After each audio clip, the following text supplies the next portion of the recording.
Now, I'm going to discuss the ACHC.org Health Organization Award Washing Machine. Let me get ready. But first, we're going to talk about Genesis Healthcare Systems.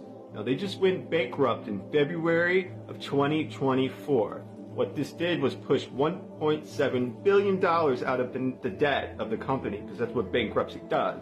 If you know anything about money and federal money, especially when you're dabbling with federal funds, it just pushes it somewhere else. The money is just poof. But okay, bankruptcy with this in the reconstruction would allow Genesis to emerge without any debt. So basically, they're debt free. Now we're going to get into how ACHC plays a role in this. The ACHC, what does it stand for? Accreditation Commission for Healthcare. Tongue twister, right? And basically, it goes for home health and people like Genesis, right? And nursing homes and home care and stuff like that. And so what these people do is they pay ACHC to give them an award, and that award lasts, I think, at 36 months. And what this does is basically gives them a check mark, a stamp of approval. Okay, I'll get into that. All right. Now, the ACHC.org has the deeming authority to approve Medicare and Medicaid services and payments to just flow in. Now, but what I want to get at is after the bankruptcy, you know what the ACHC did? They gave Matthew Perry, the CEO, okay, whatever. This isn't like what happened. But they gave him an award of excellence in healthcare to launder more money into the Genesis network.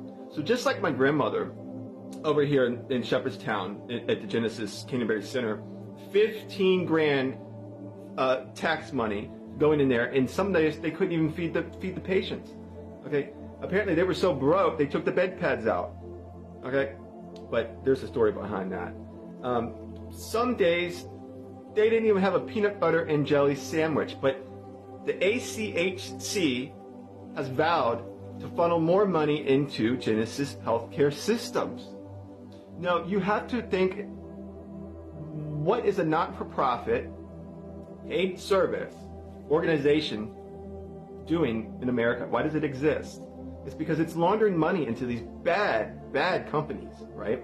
I mean, you just go bankrupt, you run the building into the ground, and then you get an award for it.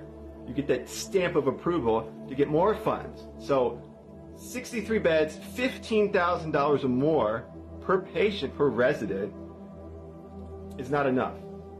Are you getting the drift here? Does it not make sense?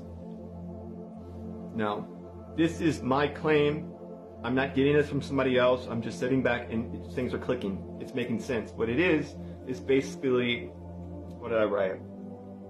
Let me check. Keeping up appearances. That's all it is, keeping up appearances. But why would somebody do that?